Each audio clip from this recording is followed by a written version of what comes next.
तोच सोडवणार आहे, तोच या बंधनातून मुक्त करणार आहे, तोच जन्म मरणाची परंपरा घालवणार आहे. म्हणून त्याला शरण गेलं पाहिजे. म्हणून हे शरण जावे सर्व भावे देवासी, सर्व भावाने त्यांनी देवाला शरण. तो हा उतरील पार भव दुसऱ्या नदीचा, तोच या भव नदीच्या पलीकडे त्याने आपल्याला घेऊन जाऊ शकतो. म्हणून त्याची शरणागती केली पाहिजे, हा महत्वाचा विचार आहे. पण कधी मनुष्य शरणागती करील? जेव्हा या धक्क्यातून बाहेर येईल, जेव्हा मोठेपणातून थोडा दूर होईल, स्वतःला यत्किंचित समजायला सुरुवात करेल. अरे तुझं मोठेपण आहे किती दिवसाचं? पहिल्या श्वासापासून शेवटच्या श्वासापर्यंतच आहे. एकदा शेवटचा श्वास सुटला रे सुटला की तुझं त्याने हे सगळे नाते होते, सगळा प्रपंच तुझ्यापासून दूर जाणार आहे आणि परत कधीच तुला हा प्रपंच दिसणार नाही. प्रपंचाच्या लोकांना तू दिसणार. जर दिसत असतं तर इतिहासातलं एखादं पुरावा मला दाखवा की ते गेले आणि परत 8-10 वर्षांनी घरच्या लोकांना थोडं भेटून मग परत जातो म्हणजे आले 4 दिवस थांबले. असं पण सापडलं का? कोणी नाही सापडलं. जसे गेले ते गेलेच ना महाराज.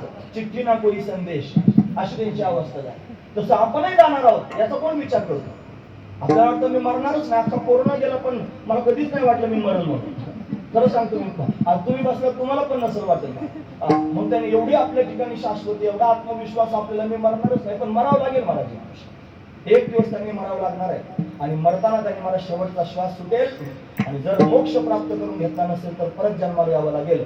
नवीन आई, नवीन बाप, नवीन सगळे भाऊबंद, नवीन सगळा परिवार आणि मग मागच्या परिवाराची आठवण सुद्धा नाही. हे सगळं नवीन तयार होईल आणि त्याच्यात पुन्हा त्याला आपलेपणा निर्माण होईल आणि पुन्हा तेच त्यांनी गाडगड चालू करण्याकरिता तो आपला प्रयत्नशील राहील. असे किती दिवस प्रयत्न करणार आहात?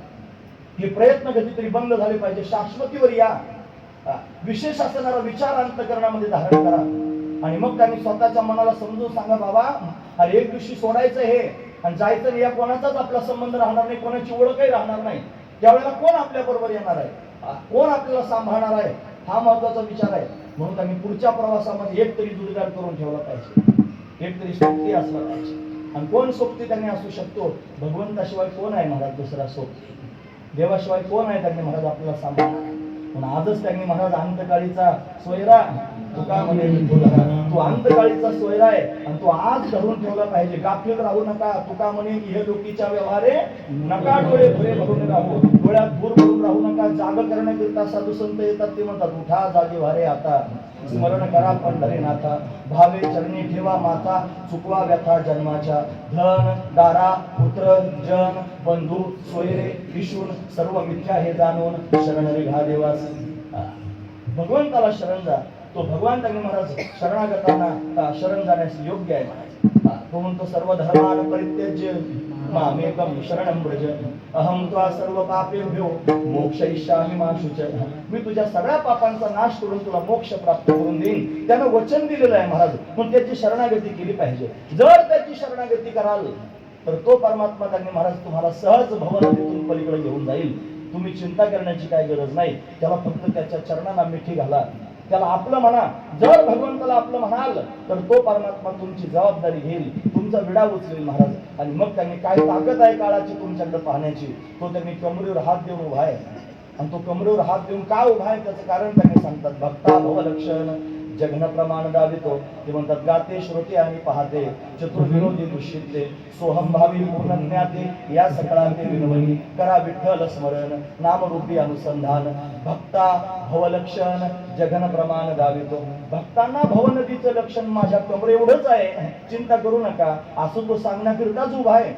त्याची उभं राहण्याची जी मुद्रा आहे ना, याच्यात अनेक भाव आहेत महाराज.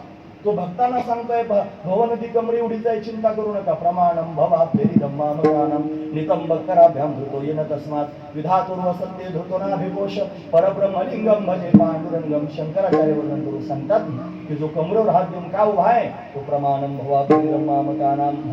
तो त्यांनी कमरेवर हात देऊन भवसागर तरता कार्य करे तसा चिंता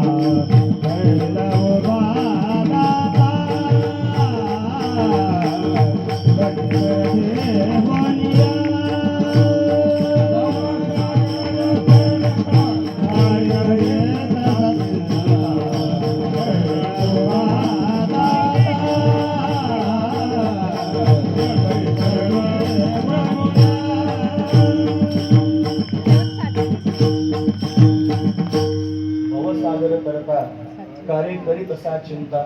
पहिलं उभा दाता कटिकर ठेवून या त्याचे पायी घाला मिठी मोल नाही जग जेठी भावा एकासाठी खांदा भारी आपुल्या फक्त भाव तुमच्या अंतकरणात त्याच्याविषयी निर्माण करा आणि त्या भावनेनं भगवंताच्या चरणांना मिठी घाला भगवंताची शरणागती करा त्याची शरणागती जर कराल तर तो खांद्यावर घेऊन तुम्हाला भावनदीच्या पलीकडे नेऊन घालेल तुमची जन्म मरणाची परंपरा सोडून टाकेल अनादिकालापासून ही परंपरा आपल्या मागे लागलेली आहे आणि ही घालवण्याचं काम तो परमात्माच करू शकतो त्याच्याशिवाय दुसरा कोणी करू शकत नाही त्याची शरणागती केली पाहिजे फार महत्वाचा विचार आहे पण असा विवेकाचा परमार्थ केला पाहिजे हा जो मी आता सध्या मुद्दा तुमच्या समोर उपस्थित केलेला आहे हा विवेकानं त्यांनी ग्रहण करण्याचा मुद्दा आहे सर्वांनी त्यांनी अंतर्मुख होऊन हा विचार केला पाहिजे राहिले किती दिवस आपल्या काय त्यांनी कोणी 25 वर्षाचा असेल त्यानं समजायचं माझे 75च राहिले अरे 75 असे बुडबुड्यासारखे जातात बरं सांग बुडबुड्यासारखेच जातात मला जळी बुडबुडा पाहता पाहता क्षण लागत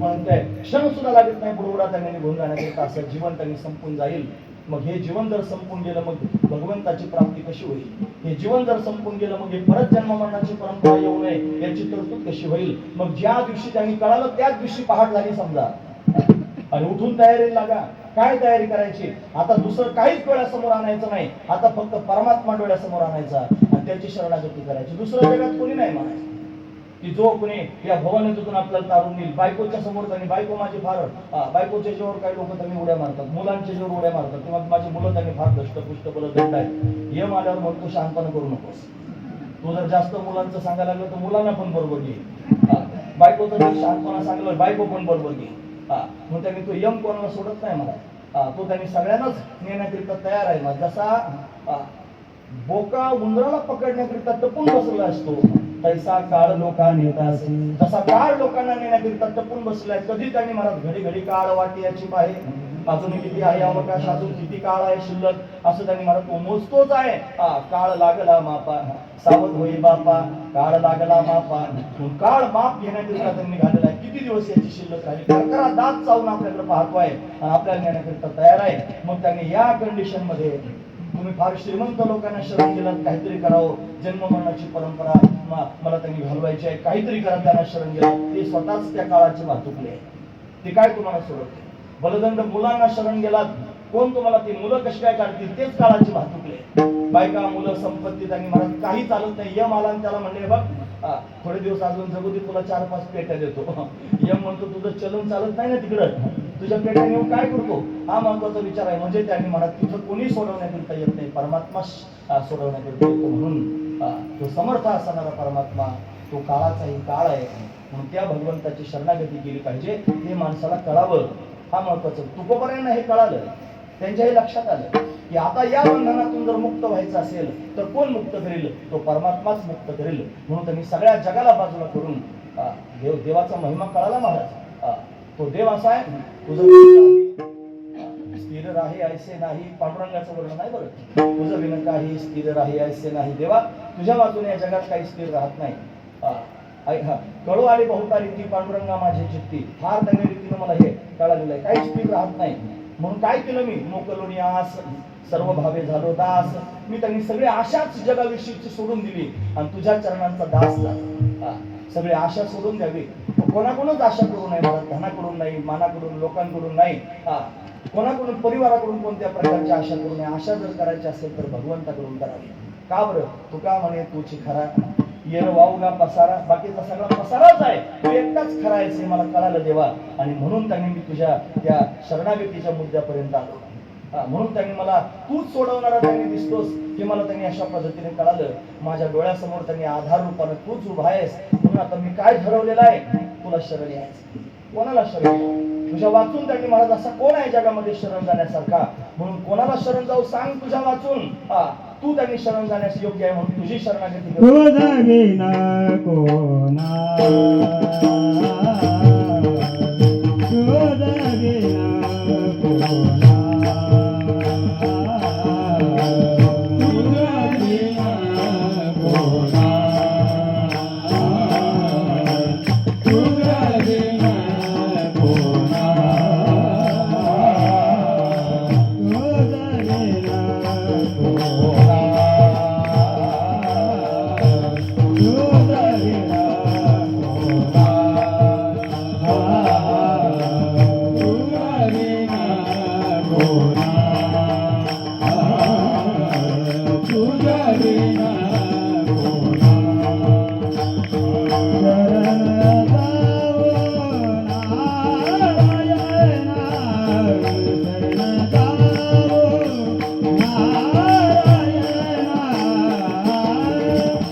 भावबंधनातून मुक्त व्हायचंय आणि म्हणून शरणागती करायची.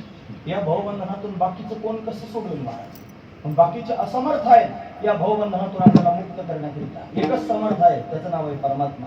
त्याला तुकोबराय नारायण म्हणतात. हे नारायणा, आता तुझ्या वाचून कोणाला शरण जाऊ, तुझं विना कोणा शरण जाऊ नारायणा. का बरं तर तुझ्या वाचून दुसरा कोणी दिसतच नाही. हा महत्वाचा विचार आहे महाराज. भगवंताची शरणागती करण्याच्या मुद्द्यावर आले. आपण सर्वांनी पण असं करावं महाराज. शरणागती करायची म्हणजे फार मोठा भाव नाही करून घ्यायचा. नाही तुम्ही मला फार अवघड आहे, त्यांनी सांगितलं की शरणागती करा. मग आपलं कसं काय त्यांनी जमेल तसं नाही. शरण जायचं म्हणजे त्यांनी महाराज ज्ञानोबांनी शरणागती करणे ओळी खर्च. ते म्हणजे आपुलेने भेदेवीने माझे जे जाणणे एकपण तया नाम शरण मजईने गा. आपुलेने भेदेवीने माझे जे जाणणे एकपण, आपण स्वतः भिन्न न राहता त्याच्याशी एकरूपता साधणं याचं नाव आहे शरणागती. पण आपल्या अंतकरणाच्या पटलावरती आपण जे गबाळ जमा करून ठेवलं असेल, गबाळ नाथ महाराजांच्या शब्दात सांगायचं ठरलं तर जया परमार्थाची जाड त्याने सांगावे लिगाड. लिगाड म्हणजे काय, माझ्या भाषेत गबाळ. लिगाड म्हणजे संसार सगळा, ती बायको, ती मुलं, ते सगळं प्रपंच, ते सगळं आपण वाढवलेलं चित्र आहे किती दिवसाचं बेगडा सारखं. हे सगळंच सगळं लिगाड सोडून द्यावं लागेल. तुला जर देव पाहिजे असेल धड धडवणी बहिला ये भक्तीचे वाटेला जीवा जिया पावस या वेदनेचे धाम माझे. मग धडधडून या सगळ्यातून बाजूला हो, आणि बाजूला होऊन त्यांनी मला भगवंताची शरणागती कर. भगवंताशी एकरूप होण्याचा प्रयत्न करतो. परमात्मा तुला सांभाळण्याकरता मग तो कृपा सिंधू निवारी साखळे, मग तो सागड घालवण्याकरता तयारच आहे महाराज. त्याच्यासारखा दुसरा कोणीच नाही. तो त्यांनी कमरेवर हात देऊन याच्याकरिताच उभा आहे हे मी तुमच्या समोर सांगतो. की हात कमरेवर हात देण्याची मुद्रा म्हणजे दम देण्याची पण मुद्रा असते. एखादा माणूस जर भांडण करायला उभा राहिला ना, तर वेळवेळ मला माझेच पण असं नाही म्हणतो, असा उभा राहतोय अरे असं नाही म्हणतो. भांडण करण्याची मुद्रा आहे महाराजी. देव भांडण करायला उभा आहे. तुम्हाला भांडतो आहे का तुमचा देव? भांडतोच कोणाबरोबर? काळाबरोबर भांडतो. त्याला सांगतो खबरदार जर माझ्या भक्तांकडे पाहशील तर माझ्याशी गाठ आहे. मग कमरेवर हात देऊन उभा आहे, तेवढ्याच कारणाकरता उभा आहे. हा महत्वाचा विचार आहे. तो कमरेवर हात देऊन उभा आहे. अजून एक कारण सांगतो, तो वाट पाहतो, वाट पाहि उभा कृपाळू दाखले बाप माझा दिनानाथ. वाट भक्तांची पाहत आपली वाट पाहतोय महाराज. तो कमरेवर हात देऊन त्यांनी पाहतो यांना कधी जाग येईल, हे कधी विचार करतील आपण संसारात अडकलेलो आहोत, हे कधी त्याच्यातून मुक्त होण्याचा प्रयत्न करतील, आणि हे कधी एकदा मला शरण येतील, अशी तो वाट पाहतोय. आपण मात्र असे आहोत की घंबरघट. आपल्याला त्यांनी मला संसार एवढा प्रिय झालेला आहे की आपल्याला त्याच्यातून बाहेर पडावं असं वाटत नाही. देव वाट पाहतोय आणि आपली वाट पाहतोय. लक्षात ठेवा, आपण फक्त त्याला शरण गेलं पाहिजे. तुकोबराय म्हणतात तुझं कोणा हे देवा तुझ्या वाचून कोणाला शरण जावं. शरण जाऊ नारायणा. तुझ्या वाचून त्यांनी शरण जाण्यासारखं मला कोणी दिसलं नाही. भगवंताच्या शरणागतीचा निर्णय करा. या कीर्तनात करणं आत्ताच करा, लगेच ताबडतोब. बस काय त्याला खर्च लागत नाही. तुम्हाला काही विचारपूस करावी लागत नाही, कोणाचे काही अर्ज भरावे लागत नाहीत, कुठे त्यांनी कोणाची परवानगी काढून आणावी लागत नाही. इथं कीर्तनामध्ये तो उभाच असतो. मनोमन त्याच्याशी संवाद साधायला सुरुवात करा आणि संवाद साधून त्याच्याबरोबर बोलायला सुरुवात करा. आबालवृद्धाने तुम्ही फार एखादा ज्ञानी असेल, सोहमभावी पूर्ण ज्ञानी, एखादा स्वरूपाच्या बोधानं संपूर्ण झाला असेल, जीवनमुक्त झाला असेल, ते जीवनमुक्त झाले तरी म्हणतात विश्रांती पावलो सांभाळा उत्तर. विश्रांती प्राप्त झालेली आहे पण तरी म्हणतात सांभाळा. म्हणजे तिथे सांभाळायची गरज, कोण सांभाळेल त्याच्याशिवाय, कोण सांभाळेल संतांशिवाय, हा महत्वाचा विचार. म्हणून जीवनमुक्त जरी झाला तरी त्यानं काय करावं, करा विठ्ठल स्मरण, म्हणून नामरूपी अनुसंधान. असं भगवंताचं स्मरण केलं पाहिजे. इथं बसून भगवंताची आठवण करा, भगवंताबरोबर बोलायला सुरुवात करा, भाव अंतकरणात निर्माण करा. भावा एकासाठी खांदावा हे आपल्या मग आपण प्रमाण पाहिलं. म्हणून भाव निर्माण करा. काय भाव निर्माण कराल? जो भाव निर्माण करता येईल तो भाव निर्माण करा. लक्षपूर्वक आहे का मी काय सांगतो? सगळ्यात पहिला भाव सांगतो महाराज तुम्हाला, शांत भाव. भाव निर्माण करायचा ना, शांत भाव. हा शांत भाव म्हणजे काय आहे? घरातला प्रमुख मनुष्य असतो, तो कामधाम करतो, तो त्यांनी महाराज सगळी बाहेरचे काम पाहतो, थोडेसे चलन आहे घरी घेऊन येतो आणि त्याच्या जीवावर घर चालतं. त्याच्या जीवावर घरातले सगळे लोक शांत आहेत. त्यांना काही करायची गरज पडत नाही. गॅस भरायचा आहे, पैसे लागतात, पाणीपट्टीला पैसे लागतात, घरपट्टीला पैसे लागतात, आणखी त्यांनी किराणा आणायचे पैसे लागतात. कशाला पैसे लागत नाही? सगळ्याला लागतात. जी गृहिणी असते ती घरात काम करते, ती मात्र बिनधास्त असते. कोणाच्या जीवावर? तो जो कमवून आणतो ना त्याच्या जीवावर. शांत आहे मला, शांत भाव सांगायचा मला. तसं देवाच्या जीवावर मी शांत आहे. मला आता काही करायची गरज नाही, माझं काय करायचं असेल तो तोच करेल. शरणागती सांगतोय बरं तुम्हाला, लक्षपूर्वक आहे. अशी शरणागती भगवंताच्या जीवावर मस्त व्हा, स्वतःला भगवंताच्या जीवावर सोडून द्या. जसं लहान लेकरू असताना ते मायबापाच्या जीवावर त्याने बिनधास्त झालेलं असतं. तेव्हा मायबापानं त्याच्याशी काही व्यवहार केला, एखादं छोटंसं लेकरू आहे असं घेतलं वर फेकलं, तर ते रडत नाही महाराज, ते खिदळून हसतं. त्याला माहिती आहे मला पडू देणार नाही. तुम्ही थोडा प्रयोग करून बघा, असं लेकरू हातात घ्यायचं आणि गच्चीवर जर उभे राहिले तर टाकू टाकू म्हणायचं, ते रडत नाही, ते हसतं मग पण त्याला माहिती आहे हा मला टाकू शकत नाही, माझा बाप आहे. त्याच्या जीवावर बिनधास्त आहे.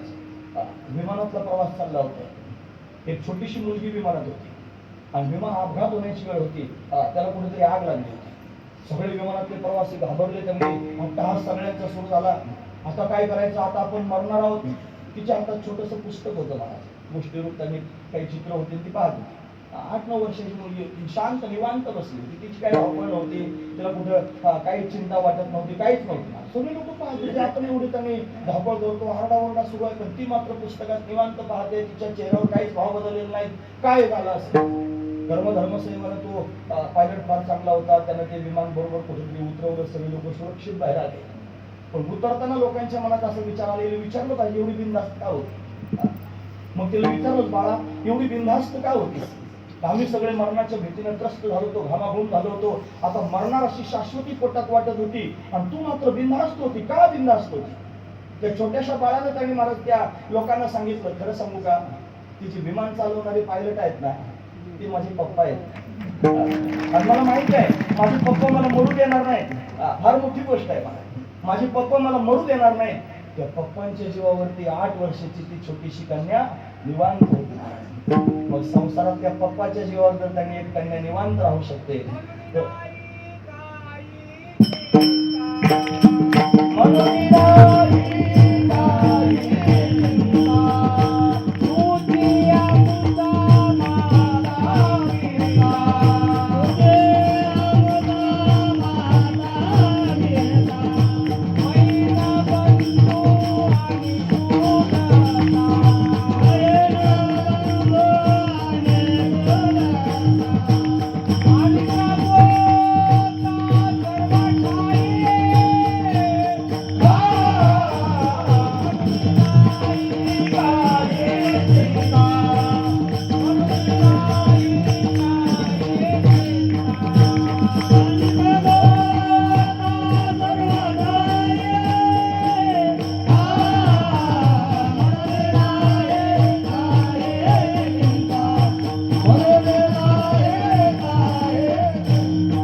म्हणून नाही काही चिंता.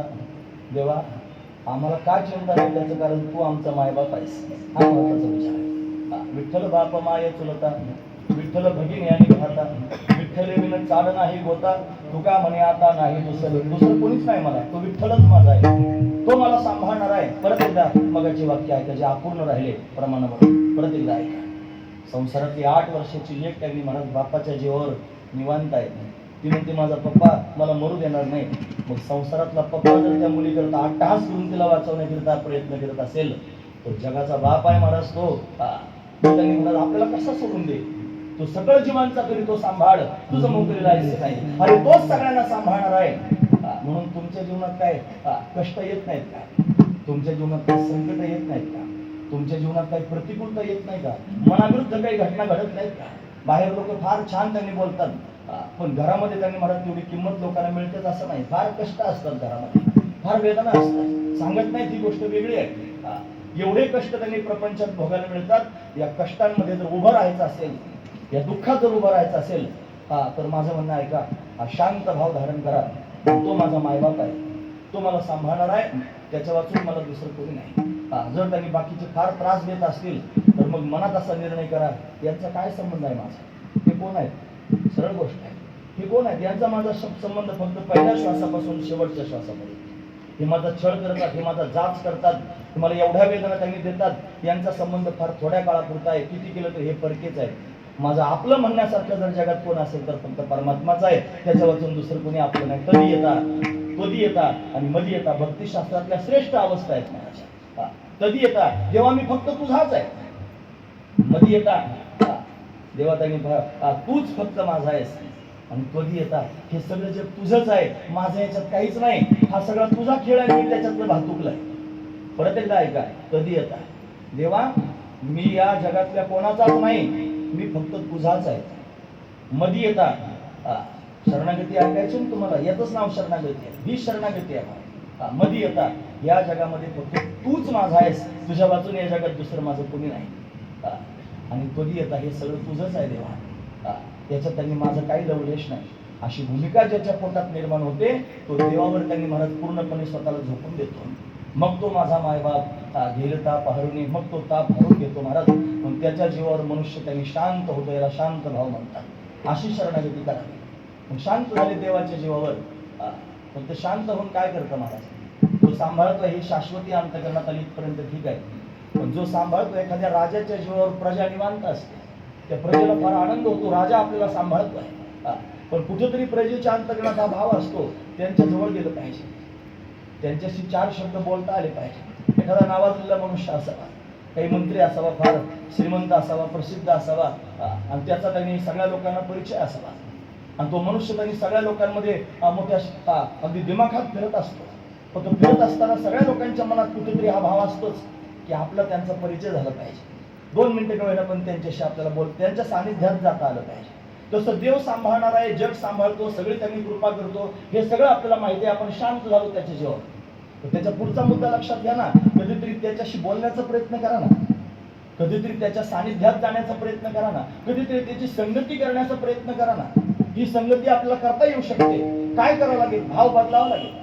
शांत भाव आहे पहिला, दुसऱ्या भावात पदार्पण करायचं, त्याचं नाव आहे दास्य भाव. दास्य म्हणजे सेवा करण्याकरता. मग त्यांना विनंती करायची की तुमच्याकडे जर काही गरज असेल कोणाला कामाला ठेवण्याची तर मी तुमच्या घरी काम करायला तयार आहे. मग त्याच्या संगतीत राहायचं. चल रे पाणी आण, त्या निमित्तानं पाणी देण्याकरिता तरी जवळीक साधेल. तरी जेवायला आण, जेवायला देण्याच्या निमित्तानं तरी जवळीक साधेल. चल हे काम कर, ते काम करण्याच्या निमित्तानं तरी जवळीक साधेल. महत्वाचा विचार आहे. अशा पद्धतीने देवाचं दास्यत्व स्वीकारावं. रोज पांडुरंगाला स्वतःच्या हातानं स्नान घालावं, जवळीक आहे. तो सांभाळतो इथपर्यंत ठीक आहे, त्याला स्नान घातल्यानंतर त्याचा शृंगार करावा, जवळीक आहे. त्याचा शृंगार केल्यानंतर स्वतःच्या हातानं त्याला खाऊ घालण्याकरिता ललाईत व्हावं, फार सुंदर स्वयंपाक करावा. आणि तो स्वयंपाक मनापासून करून त्यांनी मनात भाव निर्माण करावा, विठोबा खाणार आहे अशी भावना मनात ठेवून त्यांनी मला त्याच्या समोर ते नैवेद्याचं ताट नेऊन ठेवावं. आणि फार भावयुक्त अंतकरणाने त्याच्याकडे पाहावं, देवा एकदा तरी खाणार आहे, एक घास तरी माझ्या हातचा खा, अशी भावना पोटात ठेवून त्यांनी मला त्याच्यात रत व्हावं. दुपारची वेळ झाली की आपल्याला जसं खाल्ल्यावर जांभळ्या येतात, लगेच अंग टाका वाटतं, लोक मोकळे असते की झोपायला सुरुवात करतात, तसं देवाला विश्रांती त्यांनी करून द्यायची. विश्रांती आपल्याला त्यांनी गरम व्हायला लागलं, फॅनची तरतूद केली, त्यालाही गरम होतं, भावना पोटात निर्माण करायची, त्याच्याकरिता पण ती तरतूद करायची. मग थोड्या वेळात त्याला जाग करायचं, मस्त त्याला बसवायचं, पुन्हा त्याने त्याच्याशी संवाद साधायचा. असं दिवसभर त्यांनी महाराज त्याच्या सेवेमध्ये राहायचं. तुम्हाला आम्ही कामाधामाची माणसं तुझं ऐकायचं, तुम्हाला जेव्हा वेळ भेटेल तेव्हा कराल ना. कामावर जाताना त्यांनी भगवंताची अशी सेवा करून जाऊ शकता ना महाराज. कामावून घरी येताना ओढ तुम्हाला घरच्या लोकांना भेटायची कमी असावी आणि पांडुरंगाला भेटायची जास्त असावी. माझा विठोबा माझी वाट पाहत असेल, मी लवकर गेलं पाहिजे. जर उशीर झाला, ट्रॅफिक जाम झालं, आमचा जीव तळमळला महाराज 8 वाजता पोहोचण्याकरिता, पण काय करावं, ट्रॅफिक जाम होतं. म्हणून 20 मिनिटं आम्ही 25 मिनिटं उशीर आलो. तात्पर्य लक्षात घ्या, तळमळला पाहिजे जीव. जसा कीर्तनाकरिता आमचा तळमळत होता, तसा कामावून घरी येताना तुमचा तळमळला पाहिजे की पांडुरंगाच्या जवळ जायचंय, त्याला भेटण्याकरिता तू माझी वाट पाहत असेल. जशी त्यांनी महाराज वासरू गायीची वाट पाहतं, तसं त्यांनी महाराज आपण भगवंताची वाट पाहावी, भगवान माझी वाट पाहतोय अशी भावना पडत असावी. ही सेवा आहे मला दास सेवा. त्या दास भावापेक्षा थोडस वर उचलता येतं जीवन. मग त्यांनी त्याच्या पुढचा मुद्दा आहे महाराज सख्य भाव. त्याचा सखा व्हायचं. जर तुम्ही सतत त्याच्या बरोबर असाल ना, एखादा मनुष्य सेवा जरी करत असला आणि मग कामधाम त्यांनी होत असताना कुठं जर त्यांनी मला त्या मालकाला असं वाटलं की ही समोर त्यांनी घटना घडते आहे आणि याच्यात मला त्यांनी इन्व्हॉल्व्ह व्हायचंय, काय केलं पाहिजे या प्रसंगात, असं करू का असं करू, स्वतःला निर्णय नाही घेताना की जो कायमचा बरोबर आहे दास्य भाव सेवा करण्याकरिता, त्याला म्हणतो काय रे काय करू आता, असं सहज म्हणतो मला. मग हा त्याला सल्ला देतो, तो म्हणतो हे बघा असं केलं ना असं होऊ शकतं बरं, कसं आहे असं तो म्हणतो. असं म्हणल्यानंतर त्याचा सल्ला कधीतरी कामाला येतो, तो त्याला फार प्रिय वाटू लागतो. मग दोघांचं सख्य होतं. जसं पांडुरंगाबरोबर सख्य होऊ शकतं आपलं, पांडुरंग आपला सखा होऊ शकतो ना. सख्य भाव त्याच्यापेक्षा श्रेष्ठ भाव आहे वात्सल्य भाव. वात्सल्य भाव. तुम्ही स्वतःला देवाची आई म्हणा. मी यशोदा आहे आणि माझा कन्हैया आहे आणि तो त्यांनी माझ्या अंगणामध्ये खेळतोय. तो त्यांनी मला फार प्रेम देण्याकरिता आलेला आहे म्हणून माझं जीवन त्याच्याकरिता भावना अंतकरणात निर्माण करायचं आहे. वात्सल्य भाव. त्या वात्सल्य भावापेक्षा श्रेष्ठ असणारा भाव आहे माधुर्य भाव. माधुर्य भाव, कांत भाव, असे अनेक त्यांनी भाव मला सांगता येतील. त्याच्याशी समरसता साधायची. कांत भाव म्हणजे तो माझा पती आहे, मी त्याची पत्नी आहे. माधुर्य भाव तो दिव्य प्रेमाचा भाव आहे की ज्याच्यामध्ये दोन पण आहे. वात्सल्य भावात तरी आई आहे पण मर्यादा आहे. ठराविक एका मर्यादेपर्यंतच आई असते महाराज. त्याच्या पुढे गेल्यानंतर मुलगा मोठा झाला, त्याचं लग्न कार्य झालं की मग त्याची मर्यादा सुटून जाते. तो जसा लहान होता त्यावेळेला आईला बिलगत होता आणि तिच्या कुशीत जाऊन झोपत होता, तसा त्याचं लग्न कार्य झाल्यानंतर आईच्या कुशीत झोपू शकत नाही. महत्वाची गोष्ट आहे. जसा दुर्योधन त्यांनी महाराज गांधारीच्या समोर जाण्याकरिता निघाला होता, सगळे अंगावरचे कपडे काढून. भगवान त्याला रस्त्यात भेटला म्हणजे वेडायच काय. तुझं लग्न कार्य त्यांनी झालं, नागवाच आईच्या समोर चालला, तिचं पातिव्रत्य भंग होईल ना. मर्यादा आली ना महाराज कुठेतरी. वात्सल्य भाव आहे पण मर्यादा आहे. पण कांत भाव, माधुर्य भाव, त्याच्यात त्यांनी पती पत्नी असणारा भाव, त्याच्यात काय मर्यादा आहे. कुठेतरी मर्यादा कायमस्वरूपीची संपून जाते. अशी एकरूपता भगवंताशी त्यांनी साधली जाते. ही त्यांनी शरणागती आहे. ही कायमस्वरूपीची शरणागती. आपुलीने भेदेवी नाही. माझे ते जाणे एक पण आता भेदच नाही राहिला, दोघे एक झाले माझी, ही शरणागती आहे. अशा पद्धतीची शरणागती त्याच्याशी करावी. संसाराशी जर एकरूप झाला तर संसार काय देईल. संसार दुःखरूप आहे, दुःखच देईल. संसाराशी जर एकरूप झाला तर संसार असत आहे, तुम्हाला पण तसंच राहावं लागेल. तो जड आहे, आपल्याला पण जड स्वरूपामध्ये राहावं लागेल. पण परमात्म्याची जर शरणागती कराल, परमात्म्याशी जर एकरूपता प्राप्त करून घ्याल तर परमात्मा सत्य आहे, परमात्मा चैतन्य स्वरूप आहे, परमात्मा आनंद स्वरूप आहे. त्याची शरणागती कराल तर सत्य स्वरूपाला प्राप्त व्हाल. त्याची शरणागती कराल तर आनंद स्वरूपाला प्राप्त व्हाल. त्याची शरणागती जर कराल तर त्यांनी चैतन्य स्वरूपाला प्राप्त व्हाल. असा त्याचा स्वभाव आहे महाराज. तो कसा आहे माहिती आहे. अविनाश करी आपुले आयसे लावी मनातली से गोविंदाचे. म्हणून त्यांनी अविनाश स्वरूपाला प्राप्त करून देतो. तो जसा अविनाश आहे तसं भक्ताला अविनाश करतो आणि त्याच्यासारखं करून घेतो. म्हणून या भक्तीच्या माध्यमातून त्याच्यापर्यंत जावं, त्याची शरणागती करावी आणि त्याच्याशी एकरूप व्हावं. असा दुसरा कोण आहे जगात एकरूप होण्यासारखा. हे सगळे नासके कुचके मरणारे जळणारे संपणारे आहेत महाराज. आणि यांच्याशी जर एकरूप होण्याचा प्रयत्न केला आणि यांची शरणागती जर केली त्यांच्यासारखेच व्हाल. ज्याचे जया ध्यान त्याची होय त्याचे मन मनोनी अवघे सारा पांडुरंग दृढधरा.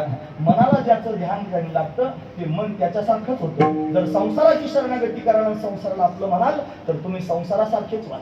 म्हणून संसारासारखं जर व्हायचं नसेल म्हणून अवघे सारा, बाकीचं सगळं बाजूला सारा आणि पांडुरंग दृढ धरा. पांडुरंगाला दृढ अंतकरणामध्ये धारण करा, मग तो परमात्मा त्याच्यासारखं करून गेला. महत्वाचा विचार आहे. म्हणून तुकोबरा या मुद्द्यावर आले आणि हा संपूर्ण विचार करून भगवंताला म्हणले तुझं विन कोणा शरण जाऊ नारायणा, तुझ्याशिवाय कोणाला शरण जाऊ नारायणा, तू असा आहेस. म्हणून त्यांनी मला तुझ्यासारखा जगात दुसरा कोणीच पाहिला नाही. सगळं त्रैलोक्य त्यांनी फिरून पाहिलं पण तुझ्यासारखा सापडला नाही. महाराज वर्णन करू सांगतात. ऐसा न देखे मैं कोने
न देखी मी कोणी असा दुसरा कोणी पाहिला नाही मला. दुसरा कोणीच पाहिला त्रिभुवनी त्रैलोक्यात दुसरा कोणी दिसला नाही. तुमच्याकडे का हात करत होतो मला वाटतं तुम्ही चांगला ऐकून त्या मुद्द्यावर आहे, त्या मुद्द्यावरच राहा महाराज. खरोखर तो अभंग त्यांनी महाराज असा आहे ना की जो अंतकरणामध्ये खरोखर भगवंताची शरणागती करून त्याच्या जवळ घेऊन जाणार आहे. आपण हे असंच केलं पाहिजे. इथं बसून त्यांनी मला फक्त ऐकायचं नाही, प्रॅक्टिकलावर यायचं आणि लगेच स्वतःच्या जीवनाविषयी विचार करून टाकायचा. आपल्या जीवनाला लगेच त्या शब्दांबरोबर जोडायचं. जर असं जोडता आलं तर कीर्तन पोटात उतरेल आणि जीवनाचं परिवर्तन करून टाकेल. मी काही फार मोठा महात्मा तुमच्या समोर काही तुमचं जीवन उद्धारण्याकरिता आलोय असं समजू नका. उगाच तुम्ही मला उभं केलं बोलण्याकरिता कंबर बांधून बोलतोय. वायफळ बाकीचं त्यांनी हिंगणांग चिंगणांग बोलण्यापेक्षा हे किती चांगलं बोलणं, फार महत्वाची गोष्ट आहे. हेच बोललं पाहिजे, याची गरज आहे बोलण्याची. पण एखादा मनुष्य जर अशा पद्धतीने भगवंताची शरणागती करेल, भगवंताला जाणून, तर तो भगवंताचा होईल महाराज. खरंच निर्णय करायचं बसून, तेव्हा मी फक्त तुझाच आहे.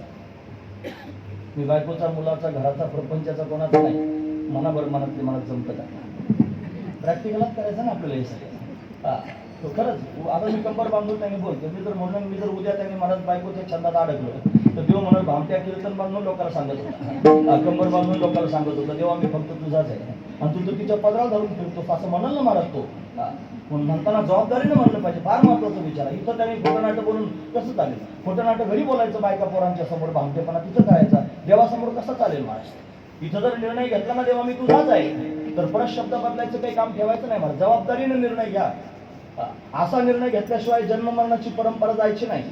असा निर्णय घेतल्याशिवाय भवबंधनातून मुक्त होता यायचं नाही. असा निर्णय घेतल्याशिवाय भगवंताच्या दर्शनापर्यंत जाता यायचं नाही. हा निर्णयच फार महत्वाचा आहे. देवा मी तुझाच आहे, फक्त दुसरा कोणाचाच नाही. आणि या जगामध्ये तूच फक्त माझा आहेस, तुझ्या वाचून या जगात दुसरं कोणी माझं नाही.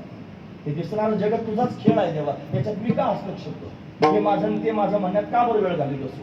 जे माझं जर म्हणा मग माझं बरोबर नेता यायला पाहिजे. मला तुमचं काय बरोबर नेता आहे तुम्हाला खरं सांगा. तुमची संपत्ती तर नाहीच नेता याची. ज्या शरीरावर प्रेम करतात ते शरीर सुद्धा बरोबर नेता यायचं, ते जाळून टाकतील लोक. धन आणि भूमो पशवस्य गोष्टी भार्याग्रहद्वार मित्र स्मशाने देहशितायां परलोक मार्गे कर्मानुगो गच्छति जीव एका. तुम्ही केलेलं चांगलं कर्म तुमच्या बरोबर येऊ शकतं, नाहीतर धन जमिनीत राहील. धन आणि भूमो, पशु असतील तर पशु गोठ्यात राहतील, पशवस्य गोष्ट आहे.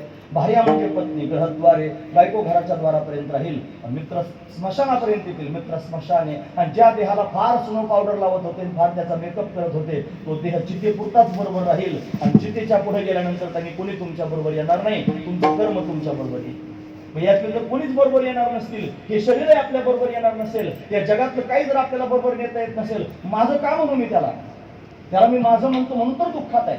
म्हणून त्यांनी हे सगळं तुझंच आहे देवा, माझं काहीच नाही. मी तुझा आहे, तू माझा आहे, हे जगत तुझं आहे. अशी भावना पोटात निर्माण व्हावी, मग भगवंताची शरणागती करावी. ती शरणागती तुकोबाराने हे जाणून केली. मला तुझं विन कोणा शरण जाऊ नारायण ऐसा न देखी मी कोणी तुझा तुझ्यासारखा कोणीच नाही पाहिजे. किंवा कसा आहेस तू, त्याचा परिचय अनेक ठिकाणी सांगितला महाराज. श्रीमद भागवताच्या महात्म्यामध्ये आणि श्री व्यासदेवजी महाराजांनी परिचय सांगितला. कसा आहे तो? 4 प्रकारचा परिचय सांगितला. हे सच्चिदानंद रूपाय विश्वोत्पत्त्यादि हेतवे तापत्रय विनाशाय श्री कृष्णाय वयं नमः. सच्चिदानंद रूप आहे, त्या स्वरूपाचा परिचय महाराज. तो सत्य स्वरूप आहे, त्याच्यासारखा सत्य जगात कोण आहे दाखवा. सत्य किती असतात? एकच सत्य असतं. काही अनेक सत्य असतात का? परमात्माच सत्य आहे. त्याच्या वाचून सत्य जगात दुसरं कोणी नाही, मग त्याच्यासारखा जगात दुसरा कोणी नाही. सत्य आहे तो चैतन्य स्वरूप आहे, त्याच्यासारखं चैतन्य हालचाल त्यांनी सगळं जग कोणाच्या सत्तेवर चालतं. वृक्षाची पान हले ज्याची सत्ता, झाडाचं पान हलायचं मला त्याची सत्ता आहे. मग समुद्र रेखा ओलांडावी, समुद्र रेखा ओलांडत नाही. पर्वती बैसाकानं संडावी, पर्वत त्याची जागा सोडत नाही. कोणाची सत्ता आहे? भगवंताची सत्ता आहे महाराज. म्या बोलविल्या वेदू बोले, म्या चालविल्या सूर्य चाले, म्या हलविल्या प्राणू हाले जो जगाची चालीना. वारा वाहतो देवाच्या सत्तेनं. म्हणून त्यांनी महाराज हे सूर्य चालतो देवाच्या सत्तेनं, वेद बोलतो देवाच्या सत्तेनं. म्हणून देव सत्ताधीश आहे, त्याच्यासारखा कोण आहे महाराज दुसरा? तुम्ही सांगा. तो चालवतो म्हणजे चैतन्य आहे. तुझी या सत्तेने वेदासी बोलणे, तुझी या सत्तेने वेदासी बोलणे, सूर्याची चालणे, सूर्याची चालणे,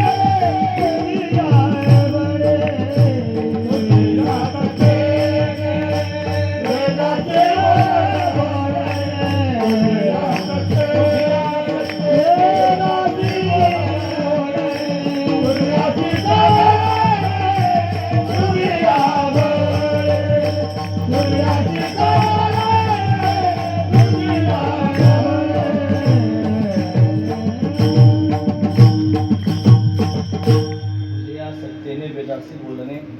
सूर्यासी चालणे तुझ्या बळे, तुझं सगळं आणि तुझ्या सत्तेनं चालतं देवा. तू असा एक चैतन्य स्वरूप आहेस. तो सत्य आहे. सत्य म्हणजे त्रिकाल आबाधितत्वम सत्यत्वम, तिन्ही कालात ज्याचा बाध होत नाही त्याला सत्य असं म्हणतात. पण सत्य आहे तो परमात्मा. सत्य तू विठ्ठला कागा हा लागला जगदाभास. पण परमात्मा सत्य आहे. सगळ्या जगाला चालवणारा तोच आहे. तो चैतन्य स्वरूप आहे. देखवी ऐकवी एकनारायण, त्याच्या सत्तेनं आपण पाहतो आहोत, त्याच्या सत्तेनं आपण बोलतो आहोत, त्याच्या सत्तेनं तुम्ही विचार करत आहात. ही सगळी भगवंताची सत्ता आहे महाराज. म्हणून चैतन्य स्वरूप आहे. तोच आनंद स्वरूप आहे. आपल्या जीवाच्या ठिकाणी तो चैतन्य स्वरूप असणारा परमात्मा आत्मरूपानं बसलेला आहे. ते आत्माच ब्रह्म आहे आणि ब्रह्मच सुखरूप आहे. यो वै भूमा तत्सुखम नाल्पे सुखम असते. पण ब्रह्मच सुखरूप आहे. तो आत्माच तैसा हृदयामध्ये मिळालो असता सकळ सुखाचा आराम. म्हणून त्यांनी आत्माच त्यांनी आनंद स्वरूप आहे. तो सुख स्वरूप आहे. आत्मस्वरूपाचं ज्ञान जीवाला व्हावं, सुख प्राप्त होईल. म्हणून किंबहुना सोय जीव आत्मयाची लाहे ते तजे होय तया नाम सुख. म्हणून तो सुख स्वरूप आनंद स्वरूप असणारा परमात्मा आहे. त्याच्यासारखा कोण आहे दुसरा सांगा. सुखरूप आहेसा तुझा कोणी सांगा, माझ्या पांडुरंगा सारे खातो. त्याच्यासारखा सुखरूप जगात दुसरा कोणी. तो सत्य स्वरूप आहे. तो चैतन्य स्वरूप आहे. तो आनंद स्वरूप आहे. तो सुख स्वरूप आहे. त्याच्यासारखा दुसरा कोणी नाही. हा त्याच्या स्वरूपाचा परिचय झाला. त्याचं कार्य काय महाराज. विश्वोत्पत्त्यादी हे तवे, संपूर्ण विश्व निर्माण करतो. हे विश्व निर्माण करणं त्याचं काम आहे महाराज.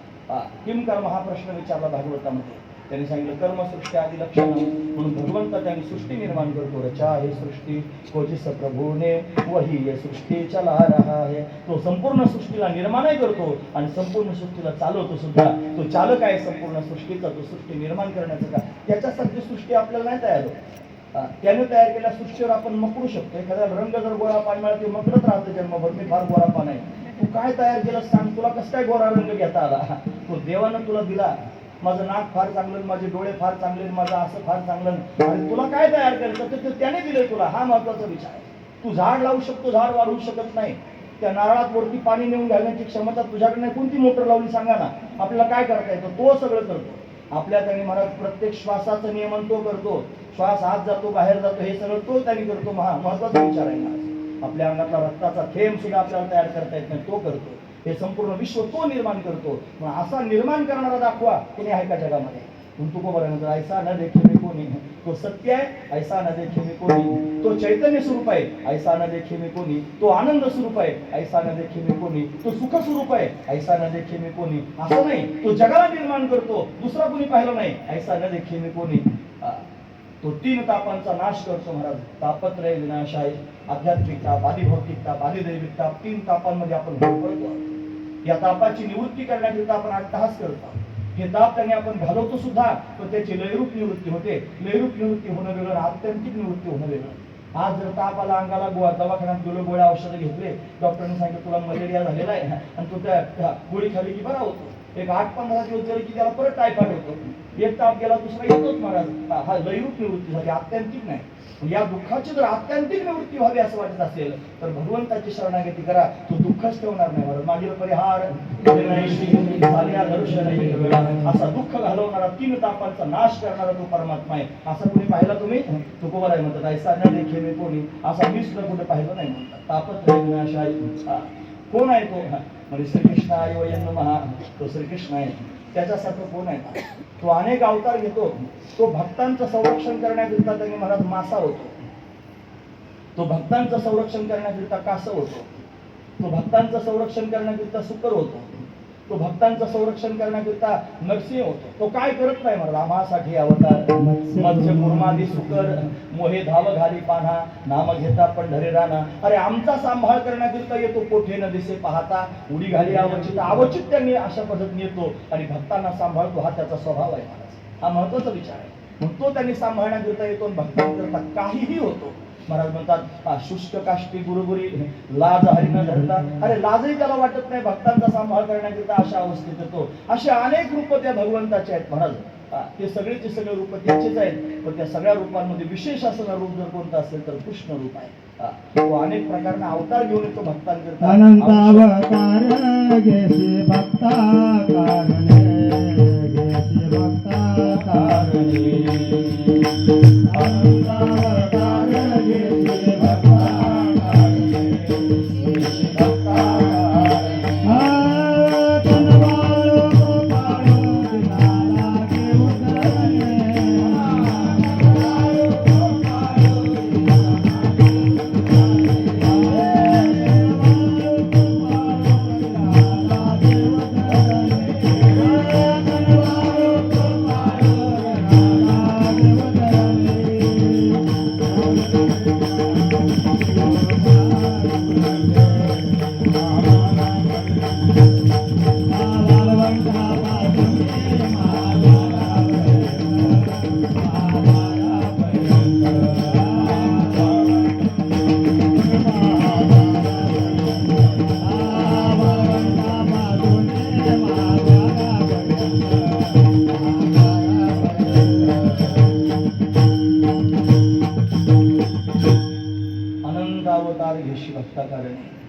कनवाळू कृपाळू दिना लागे उद्धरणे.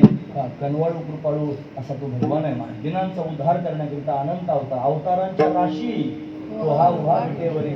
तो विटेवर उभा अनंत अवतार ज्यानं धारण केले. अवताराचे प्रकार आहेत अंश, अंशांश, कला, आवेश, पूर्णोत्तम. हे अवताराचे प्रकार आहेत. आपण सगळे भगवंताचे अंश आहोत. ममेव अंशो जीवलोके जीवभूत सनातना मनषष्टानी इंद्रियाने प्रकृती स्थानिक जीव देवाचा अंश आहे महाराज. तुका म्हणे हा तो स्वयं परब्रह्म मूर्ख नेने वर्म असं त्याने म्हणतो. तो स्वतः परब्रह्मच आहे. तुका म्हणे कैसे केव कोठे जीव निराळा जीव हा देवच आहे म्हणून त्यांनी जीव अवघे देव खोटा नागवी संदेह हा त्यांनी अनेक प्रमाणात मला पाहता येतील. अंशांश अवतार व्यासादिकांचे अवतार आहेत. कला अवतार म्हणजे मोहिनी आदी करून अवतार आहेत. आवेश अवतार म्हणजे वराह नरसिंहाचे अवतार आहेत.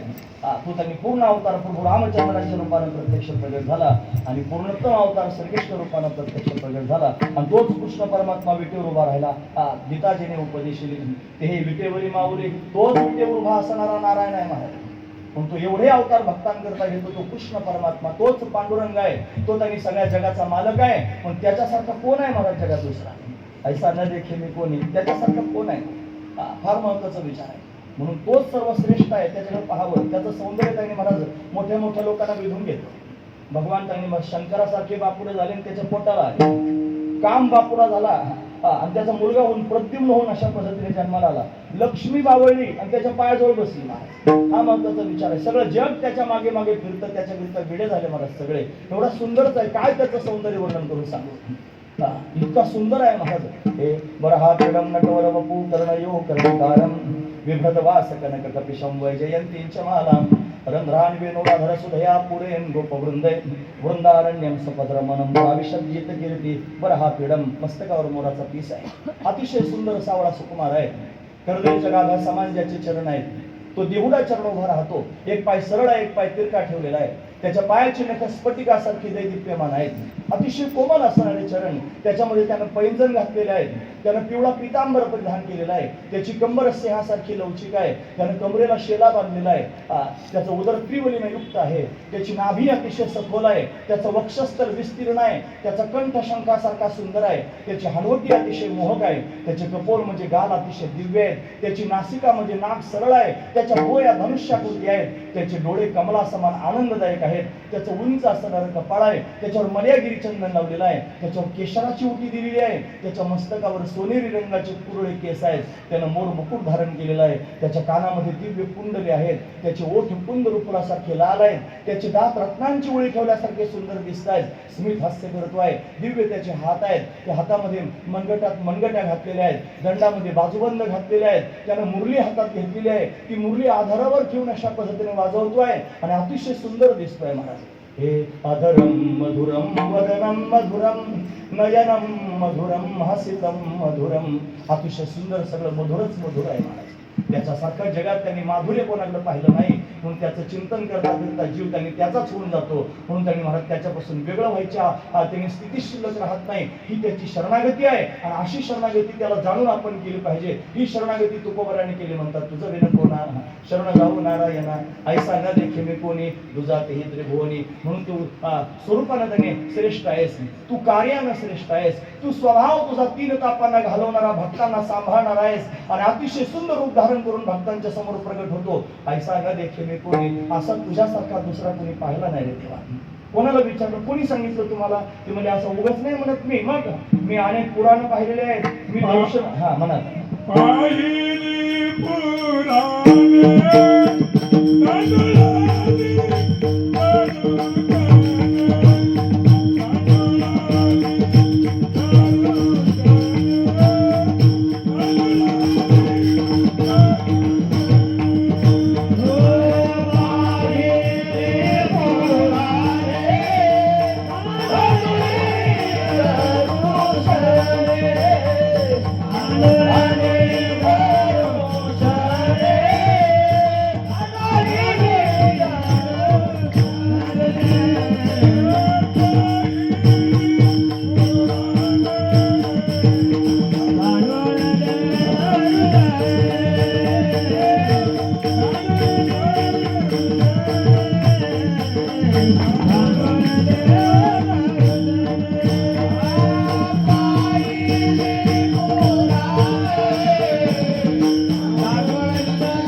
उगाच नाही सांगत मी तुमच्या समोर, मी सगळी पुराणं पाहिलेली आहेत. 18 पुराणं आहेत महाराज, ते मुख्य पुराण आहेत. त्याच्यापेक्षा त्यांनी उपपुराणं फार आहेत जास्त. एवढी पुराण आहेत महाराज. दर्शन म्हणजे शास्त्र, नास्तिक 6 शास्त्र आहेत. म्हणजे त्यांनी चारवाक शास्त्र आहे, ते वेदाला मानत नाही. जे वेदाला मानत नाही त्याला नास्तिक म्हणतात. नास्तिक व वेदनिंदक म्हणून चारवाक वेदाला मानत नाही, जैन वेदाला मानत नाही. बुद्धांचे 4 शिष्य आहेत, 4 प्रकारचा उपदेश काय, त्याला शून्यम शून्यम क्षणिकम क्षणिकम दुःखम दुःखम असा उपदेश केला. 4 वेदाला मानत नाहीत, नास्तिक आहेत. सगळे पाहिले धुंडाळून. आस्तिक पाहिले महाराज शास्त्र, आस्तिक शास्त्र, न्यायशास्त्र, वैशेषिक शास्त्र, सांख्यशास्त्र, योगशास्त्र, पूर्वमीमांसा शास्त्र, उत्तर मीमांसा शास्त्र, जगदोद्धाराकरिता शास्त्र निर्माण झाले महाराज. म्हणून त्याने हे सगळेचे सगळे शास्त्र तपासून पाहिले, पण असं तुझ्यासारखं त्याच्यात कोणी सापडलं नाही. सगळ्या शास्त्रांनी त्यांनी मला तुझंच वर्णन करून सांगितलं. जो पुराणांना सुद्धा कळत नाही, पुराणाची वाढ. हरिश्रुती ज्याचं वर्णन करता, श्रुतीने ती पार, तो पुंडलिका करता साकार झाला, त्याचं वर्णन पुराणांमध्ये करून सांगितलेलं आहे. तुका म्हणे जाते संकाधिक ध्यान, ते आमचे कुलदैवत पांडुरंग. संकाधिक संत ज्याचं ध्यान करतात, म्हणून त्यांनी तो पुंडलिका करता त्यांनी प्रत्यक्ष प्रकट झाला असो. म्हणून सगळी पुराणं त्यांनी महाराज एकमुखानं त्याचं वर्णन करतात. पुराणे ज्याचे पवाडे गातात, अनंत ब्रह्मांडे एके रोमी ऐसे धेंडे, कोया गवळे यांच्या घरी उमरा चढता टेका घरी. म्हणून त्यांनी एवढा श्रेष्ठ असा म्हणतो परमात्मा. पुराणाला त्याचं वर्णन करता येत नाही, पण ते सगळे पुराण धोंडाळून पाहिले. दुसरं कोणी सापडलं नाही, तूच त्याच्यात सापडलं. पुराणांनी भगवंताचा महिमा सांगितला, भगवंताचा स्वभाव लोकांच्या समोर सांगितला. आपण त्याचा स्वभाव त्यांनी जाणून त्याला शरण केलं पाहिजे, हा महत्वाचा विचार आहे. स्वभावानंच माणसं जवळ येतात. तुमचा स्वभाव जर चांगला असला तर लोक आपोआप तुमच्या जवळ येतात, आणि तुमचा स्वभाव जर खडूस असला तर तुमच्याकडे पाहत सुद्धा नाही. तुम्ही समोरून आल्यानंतर 2 मिनिटं छान बोलू शकतात लोक, कसं छान आहे छान आहे. आणि नंतर तुम्ही बाजूला गेले की तुमची खलबत्ती कुठायला सुरुवात करतील लोक. त्याचा काय माणूस आहे तो, असं तुम्ही म्हणतात महाराज. लोक लोकांचा स्वभावच आहे. स्वभाव, देवाचा स्वभाव फार श्रेष्ठ आहे महाराज. तो स्वभाव त्यांनी जाणूनच सगळे संत भगवंताला शरण गेले. त्याचा दिव्य महिमा जाणूनच सर्वजण भगवंताला शरण गेले. किती प्रेम करावं त्या भक्तांवर विशेष आहे मला. ज्या भक्तांनी सर्वस्व भगवंताला दिलं, तो त्या भक्तांकरता सर्वस्व देऊन अशा पद्धतीनं उतारे होण्याचा प्रयत्न करतो. मला अनेक उदाहरणं तुमच्या समोर सांगता येतील. हा त्यांनी मला प्रल्हादाला सांभाळण्याकरिता खांबातून प्रगट झाला नरसिंह रूपामध्ये. असं कोणी करील नाही, तोच त्यांनी करू शकतो. पुराणाने सांगितलंय, पहिली पुराणे हे पुराणाने सांगितलेलं आहे. तो सच्चिदानंद रूप आहे, तो अनादि अनंत. हे कोणी सांगितलं? हे शास्त्राने सांगितलं. धांडुळली दर्शनाने मला हे सांगितलेलं आहे की तो असा आहे. हे पुराणाने त्याचं वर्णन करून सांगितलंय, तो असा आहे. फार श्रेष्ठ आहे मला. तो रामरूपामध्ये प्रगट झाला आणि त्याचा राज्याभिषेक व्हायचा होता. तुम्ही ऐकतात ना, सगळे राज्याभिषेक व्हायचा होता. तो राज्याभिषेक व्हायचा, आता सगळं ठरलं, होणारच होता राज्याभिषेक. पण यालाच असं वाटलं की वनामध्ये त्यांनी माझी वाट पाहणारे फार आहेत ना, आपण त्यांना भेटायला गेलं पाहिजे. ते माझ्याकरिता अशा पद्धतीने आलेले आहेत, मग काय करावं. एवढ्या रात्री त्यांनी भगवान कैकेयीच्या महालात गेला म्हणतात. आणि रामायणात नाही का, रामायणात असा प्रसंग आहे. आणि कैकेयीकडे गेलं म्हणे, आई फार माझ्यावर प्रेम करते. कैकेयी फार प्रेम करत होती देवाला. म्हणतात रात्री झोपताना डोळे बांधून झोपायचे, आणि सकाळी त्यांनी आधी राम पाहायचे, मग दिवसाला सुरुवात करायची. एवढं प्रेम रामावर होतं. तिनं 2 वर मागून घेतले, रामाला वनवासाला पाठवलं. कलंकित झाली महाराज कायमची. काळ झाली, त्याचं कारण आहे का, रामायणातलं वर्णन सांगतो. भगवान तिच्या जवळ गेली तेवढ्या रात्री. जसं कळालं देवाला उद्या राज्याभिषेक होणार आहे, कैकेयी म्हणले, आई तू माझ्यावर फार प्रेम करतेस ना. म्हणे हो. तू माझ्याकरता काही करायला तयार आहेस? म्हणे काही करायला तयार आहे. तुझ्याकरता जीव सुद्धा तयार आहे रामा. हे माझं म्हणणं त्यांनी ऐकलं पाहिजे. काय म्हणणं आहे सांग. माझं म्हणणं जर तू ऐकलं तर कदाचित तुला फार दुःख सहन करावं लागेल. मी फार दुःख सहन करायला तयार आहे. माझं म्हणणं जर ऐकलं तर कदाचित तुला वैधव्य येण्याची शक्यता आहे. एक क्षणभर थांबली, लगेच निर्णय दिला, वैधव्य आलं तरी चालेल रामा, मला त्याच्याशी काही चिंता नाही. माझं म्हणणं जर तू ऐकलं तर कायमस्वरूपीची युगानुयुग कलंकित होशील. ती म्हणजे मी कलंकित व्हायला तयार आहे. महत्वाचा मुद्दा आहे महाराज. काय पाहिजे तुला सांग. मग त्यानं सांगितलं, 2 वरदानं मागून घे. मला वनाला जायचंय, आणि ते सगळेचे सगळे ऋषीमुनी साधू संत त्यांनी झाडांच्या रूपात उभे आहेत, कोणी वेलींच्या रूपात उभे आहेत, कोणी पशूंच्या रूपात उभे आहेत, कोणी पक्ष्यांच्या रूपात उभे आहेत, कोणी ऋषींच्या रूपानं वाट पाहतायत. त्या सगळ्यांना मला भेटायला जायचंय. राज्याला लात मारून राम वल्कल वस्त्र परिधान करून वनात जाण्याकरिता निघालेला आहे.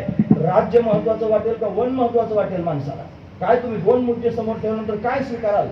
राज्य माणसं स्वीकारतील, आरामात राहण्याचा प्रयत्न करतील. रामाच्या समोर राज्याचं ताट वाढून ठेवलेलं आहे आणि रामानं त्या ताटाला लाथ मारून त्यांनी वनाचा स्वीकार केला. कोणाकरता? जे वाट पाहतात भक्त त्यांच्याकरता. एवढं प्रेम त्या भक्तांवर करतोय. असा देव कुठे पाहिला तुम्ही? तुकोबाराय म्हणतात ऐसा देखील कोणी सांगितलं? पाहिली पुराणे. हे पुराणाने मला सांगितलं. तो झाडांना भेटत होता, सीते म्हणून सीता चोरून गेली. झाडांना त्याला काही माहित नव्हतं का सीतेचं काय झालं. ती सगळी लीलाच होती त्याची. ते झाड सामान्य नव्हते, ऋषीमुनी होते, भेटत होता. तो भेटण्याकरता शबरीला त्यांनी महाराज गेला आणि गेल्यानंतर तिची ते उष्टी बोरं खाल्ली म्हणतात. तिने सगळं नाही मला सांगायचं, तुम्हाला माहिती आहे सगळं. तिने ते कुरतडलेले बोरं देवाकरता ठेवले होते आणि देवानं ते खाल्ले म्हणतात. म्हणजे लक्ष्मणाच्या हातातही द्रोण दिलं होतं, खा ना बघा. ती कुरतडलेले बोरं होते. म्हणजे आजी हे बोरं कोणी कुरतडली? म्हणजे मीच कुरतडली. म्हणजे का कुरतडले? अरे ते आंबट आहेत का, गोड, जे त्यांनी खराब आहेत का, किडके वगैरे पाहायला नको का? चांगले आहेत म्हणे, खा. तिच्या तोंडाकडे पाहायला लागला लक्ष्मण. मला आजी तुला दात कधी घासले होते? ती म्हणे आम्ही दात घासत नाही. दात घासत नाही म्हणलं त्याला बोराकडे पाहायचं, तिच्या तोंडाकडे पाहायचं. म्हणजे तू दोघंही तिथे म्हणे 80 वर्ष. एवढ्या दिवसापासून दात नाही घासले म्हणे. नाही घासले. ध्यान बंद करता का तुम्ही? दात नाही घासले म्हणे. नाही घासले म्हणले की ते बोरांकडे पाहायला सुरुवात केली. तिच्या तोंडाकडे पाहायचं लक्ष्मण, बोराकडे पाहायचं. त्याला त्यांनी खावी नाही वाटले महाराज ते बोर. ते घेतले असंच द्रोण त्यांनी गुपचूप मागे टाकून दिलं. ते द्रोण टाकून दिलं मागे, खाल्ले नाही. यानं खाल्ले महाराज. यानं काहीच नाही विचारलं दात कधी घासले होते, किडके होते का, उष्टे होते का. खाल्ले. बोरं खाण्याची काय पद्धत असते? आतली त्यांनी बी टाकून द्यायची असते. याने बियांसहित बोरं खाल्ले. त्या भक्ताला आनंदित करण्याकरिता, त्या भक्ताचं प्रेम प्राप्त करून घेण्याकरिता हा बियांसहित बोरं खाणारा राम असा कुठे पाहायला भेटेल? ऐसा न देखे मी कोणी सांगितलं? पाहिली पुराणे. हे पुराणाने सांगितलंय. असा देव त्यांनी जगाच्या पाठीवर कुठं सापडत नाही महाराज. फार महत्वाचा विचार आहे. अजून ऐका. म्हणतात रामप्रभूंचा वनवास पूर्ण झाला आणि वनवास पूर्ण झाल्यानंतर एका राजानं रामाला जेवायला बोलवलं. बरं, फार सुंदर स्वयंपाक केला. श्री बालाजीचा बेत होता. म्हणजे श्रीखंड, बासुंदी, जिलेबी, लाडू हे सगळे पदार्थ ताटात वाढलेले होते आणि लक्ष्मण दादाही बरोबर बसले आणि आता जेवायचं. त्यांनी महाराज जेवायला सुरुवात करायची. पक्वान्न त्यांनी खातोय. राम पक्वान्नाचा एक घास घेतला आणि तोंडात त्यांनी घास घातला. राम गंभीर झाला, राम गहिवरला, राम शांत झाला. रामाचे डोळे डबडबून आले. लक्ष्मणानं पाहिलं, दादा अहो जेवण करत आहात आणि पक्वान्न खात आहात, काय झालं? एवढे गंभीर का झाला? असं म्हणल्यावर तर राम हुंदके द्यायला लागला महाराज. हुंदके देऊन डोळ्यांमधून अश्रुधारा व्हायला लागल्या. लक्ष्मणानं खाली हात घातला, नेत्रातले अश्रुबिंदू आपल्या हातावरती घेतले आणि विचारलं, दादा का रडतात? त्याचं कारण तरी सांगा. मग प्रभू त्यांनी बोलायला लागले, पक्वान्न खाताना राजाची मेजवानी जर डोळ्यासमोर ठेवले. अशा परिस्थितीमध्ये तो राम लक्ष्मणाला सांगायला लागला हुंदके देऊन, लक्ष्मणा माझे शबरीचे बोरं किती गोड होते नाही काय? म्हणजे पक्वान्न खाताना राम शबरीच्या बोराची आठवण करतो. आपण कोणाच्या नड्यात हात घातला इतका तरी आपली आठवण करीत नाही महाराज. आणि देवाचे ते त्यांनी बोरं खाल्लेले लक्षात राहिले. देवानं त्या पक्वान्नाची आणि बोराची तुलना केली आणि त्याच्या लक्षात आलं त्या बोरांमध्ये जे प्रेम प्राप्त झालं होतं ते या पक्वान्नांमध्ये नाही. याच्यात उपचार आहेत, औपचारिकता आहे. थोर प्रेमाचा भुकेला हाच दुष्काळच आहे. बोरं त्यांनी महाराज तिचे खाल्ले आणि खाऊन त्याची आठवण पण ठेवली महाराज. हा महत्वाचा विचार आहे. आपण कृतज्ञ होतो. कोणी किती उपकार केले तरी समाजातले लोक विसरून जातात महाराज. पण देव असा आहे जो कोणाचे उपकार विसरत नाही महाराज. ऐसा न देखे मी कोणी दुजाते हे त्रिभुवनी. केवटानं गंगा पार करून दिली होती ना रामाला. तो राम त्यांनी पुष्पक विमानात बसून ज्यावेळेला परतीच्या प्रवासाला निघाला त्यावेळेला गंगेच्या तटावर ते विमान खाली उतरलं. तो केवट असा होता त्यानं परत नाव पाण्यामध्ये ठेवली नाही महाराज. तुम्हाला ज्या नावेत माझा राम बसला ती नाव आता मंदिर झालेली आहे. आणि डोळ्याला पट्टी बांधून घेतली 14 वर्ष. का बरं? ज्या डोळ्यानं राम पाहिला त्या डोळ्यानं जग आता परत मला पाहायचं नाही. पण डोळ्याला पट्टी बांधून त्यांनी केवट थांबला होता. भगवान आले, त्याच्या जवळ गेले, त्याच्या डोळ्याची पट्टी सोडली. राम डोळ्याला दिसला. रामानं कडकडून त्यांनी महाराज त्याला हृदयाला लावलं आणि मग त्यांनी महाराज सामान्य नाही गोष्ट सांगत मी तुम्हाला, त्याच्या पत्नी सहित त्याला पुष्पक विमानात बसवलं आणि भगवान त्याला आपल्या बरोबर अयोध्येला घेऊन गेले. तेवढं प्रेम आहे रामाच्या मनामध्ये. असा देव जगाच्या पाठीवर कोणी पाहिला? ऐसा न देखे मी कोणी दुजाती ही त्रिभुवनी. हा फक्त केवटावर प्रेम करतो असं नाही, हा फक्त शबरीवर प्रेम करतो असं नाही, हा फक्त निषादावर प्रेम करतो असं नाही, हा फक्त प्रल्हादावर प्रेम करतो असं नाही, हा आपल्यावर पण तेवढंच प्रेम करतो पण आपल्याला समजत नाही. खरं सांगतो महाराज, आपल्यावर तेवढंच प्रेम करतो. आपल्याला पण वाटलं पाहिजे तो का नाही हा माझा विचार करतो आहे. तो कन्हैया मला सांभाळतोय. तुकोबारायांचं प्रमाण आता आम्ही गाडीत बसले म्हणत होतो. देव दयाळ करी तुकयाचा सांभाळ, माझा सांभाळ करणारा देवच आहे. मी कीर्तनात कंबर बांधून जरी तुमच्या समोर बोलतो, माझ्या मनातला भाव आहे महाराज. मला प्रत्येक पावलावर तोच सांभाळतोय. माझ्या खाण्याची चिंता करतो, माझ्या राहण्याची चिंता करतो, माझ्या प्रत्येक गोष्टीची चिंता करतो. हे मला कळालंय. असं का सांगतो तुमच्या समोर? तुम्हाला पण हे कळावं की तुमची चिंता तोच करतो महाराज, दुसरा कोणी करत नाही. त्याच्याशिवाय कोण चिंता करणार आहे? तुम्हाला वाटत असेल हे प्रपंचातले लोक चिंता करतात, हे नाही चिंता करत कोणाची. हे स्वार्थापोटी चिंता करतात. हा महत्वाचा विचार आहे. तो निस्वार्थ आहे. त्याचा काय स्वार्थ आहे तुमच्याकडून? काही स्वार्थ नाही, तरी पण त्यांनी तुमची चिंता करतो. पण असा पाहिला कोणी जगामध्ये? असा न देखी मी कोणी दुजाती ही त्रिभुवनी असाच आहे महाराजा. तो भक्तांना वेध लावतो, भक्तांना छंद लावतो, भक्तांना आपलं करतो. त्या भक्तांकरता त्यांनी महाराज कासा विसरून रडतो त्यांची आठवण झाल्यानंतर. हा त्यांनी महाराज कृष्ण झाला आणि मथुरेला गेला. व्रजभूमीतून मथुरेला गेला. तिथं गेल्यानंतर त्याचा जन्मदिवस आला आणि तो जन्मदिवस आल्यानंतर त्यांनी सगळ्या लोकांनी थाटामाटात साजरा केला. आणि संध्याकाळ झाल्यानंतर हा त्यांनी महाराज गच्चीवर जाऊन उभा राहिला आणि खोल आकाशात त्यांनी पाहायला लागला. पाहता पाहता गहिवरला उद्धवजी महाराज बरोबर होते. उद्धवानं पाहिलं, देवा काय झालं तुला? काय एवढा गंभीर झाला? काय म्हणला माहिती आहे उद्धवा, मला त्या गोपाळांची फार आठवण येते, मला यशोदामाईची फार आठवण येते, मला नंदबाबांची फार आठवण येते. ती माझी वाट बघत असतील, माझ्या रस्त्याकडे डोळे लावून त्यांनी बसले असतील, मी त्यांच्यापर्यंत जाऊ शकत नाही, मला त्यांची फार आठवण येते. ती फार आठवण करत होती महाराज. रस्त्यात त्याची वाट पाहत उभे राहत होते तासन तास. तुम्हाला मधुमंगल ऐकायला मिळालं असेल कधी? त्या मधुमंगलाचं पुढे काय झालं माहिती आहे तुम्हाला? 2-3 मिनिटं माझ्याकडे आहेत, तेवढ्या वेळात सांगतो तुम्हाला. तुझा टाइम तर संपून गेला. मी आपल्या नानांबरोबर बोली सोडून आलेलो. लक्षपूर्वक ऐका. सगळ्या गोपाळांना भेटून जात होता ना महाराज. सगळे गोपाळ रडत होते त्या मागून, देवा तुझ्या वाचून कोण आहे आम्हाला, नको जाऊच भगवंता, असं म्हणत होते. त्याच्यात तो छोटासा मधुमंगल होता, रडत होता, बोबड्या शब्दात बोलत होता, देवा तू आम्हाला सोडून चाललास. असं म्हणल्यावर देवालाही गहिवरून आलं महाराज. मला तुला सोडून जावं वाटत नाही, पण जाणं माझं कर्तव्य आहे, मला गेलं पाहिजे. पण मी येईन परत, तुला नक्की भेटण्याकरिता येईन. तो तेच शब्द लक्षात घेऊन होता, देव माझा येणार आहे मला भेटण्याकरिता. पण भगवंताची वाट पाहत होता महाराज. फार महत्वाची गोष्ट सांगतो. हातात एक लोटाभर पाणी घ्यायचा. आता यमुनेला काही पाणी वाहत नव्हतं का, पण तरी सुद्धा मी पाणी दिलं पाहिजे, देवाला स्वागत केलं पाहिजे. हातात पाणी घेऊन त्यांनी महाराज रस्त्यात उभा राहायचा आणि लोक त्याला विचारायचे, मधुमंगला का उभा राहायचं आहे? देव येणार आहे. माझ्याकडे ग्रंथ आहे, त्या ग्रंथाचं नाव आहे वे मिलेंगे. त्या ग्रंथाचं नाव आहे वे मिलेंगे. त्यांच्या पोटात भाव होता महाराज, माझा देव मला भेटणार आहे. अशी आस लागली होती, माझा देव मला भेटणार आहे. एक दिवस का होईना पण मला भेटण्याकरिता येईन, ही आस सगळ्यांच्या पोटात निर्माण व्हावी महाराज. माझी विनंती सगळ्यांनी ऐका. कोण आहे जगात कोणाचं? खरं सांगतो महाराज, तोच फक्त आपला आहे. म्हणून कोणाची वाट पाहता आणि कोण तुमचं कल्याण करण्याकरिता येणार आहे, तोच तुमचं कल्याण करेल महाराज. म्हणून त्यांनी मनामध्ये दृढ भाव निर्माण करा, तो पितांबर धारण करणारा मूळ मुकुट बनसीवाला मला भेटण्याकरिता येणार आहे, अशी भावना पोटात त्याने आहे. तो मधुमंगल वाट पाहतोय महाराज, हातात गाडवा भर पाणी घेऊन, पण देव येत नाही महाराज. आता काय करायचं? व्याकुळ होत होता, मनात विचार येतो.